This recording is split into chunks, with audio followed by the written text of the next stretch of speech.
Hello दोस्तों, नमस्ते, प्रणाम। मैं आप सबकी ललिता मिश्रा अपने यूट्यूब चैनल ललिता देहाती गीत में आप सबका स्वागत करती हूँ। अभिनंदन वंदन करती हूँ, नमस्ते प्रणाम करती हूँ। तो आप सब कैसे हैं? उम्मीद करती हूँ बहुत अच्छे होंगे और माता रानी की कृपा आप सब पर हमेशा बनी रहे। तो आप सबको एक बहुत ही प्यारा प्रयागराज में जो कुंभ लगा है उसके ऊपर चुटकुला गीत सुनाऊंगी, तो आप लोग सुनिएगा और कमेंट बॉक्स में जरूर बताना कि आप लोग को यह चुटकुला गीत कैसा लगा कुंभ वाला। तो अपना प्यार दुलार आशीर्वाद जरूर दीजिएगा। हर हर महादेव, हर हर गंगे।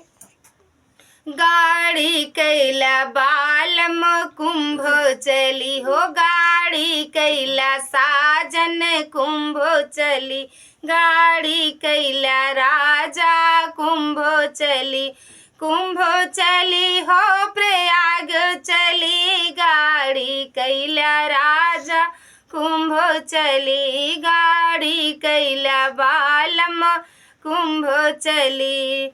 कुंभ में जैबू धना काव काव करबू, कुंभ में जैबू धना काव काव करबू, डुबकी लेबै बालम तोहरे संघा, डुबकी लेबै बालम तोहरे संघा, डुबकी लेबै साजन तोहरे संघा, गाड़ी कैला बालम कुंभ चली हो, गाड़ी कैला साजन कुंभ चली, कुंभ में जैबू धना काव काव करबू, कुंभ में जैबू धना काव काव करबू, दीक्षा लेबै बालम तोहरे संघा, दीक्षा लेबै राजा तोहरे संघा, गाड़ी कैला बालम में कुंभ चली हो, गाड़ी कैला बालम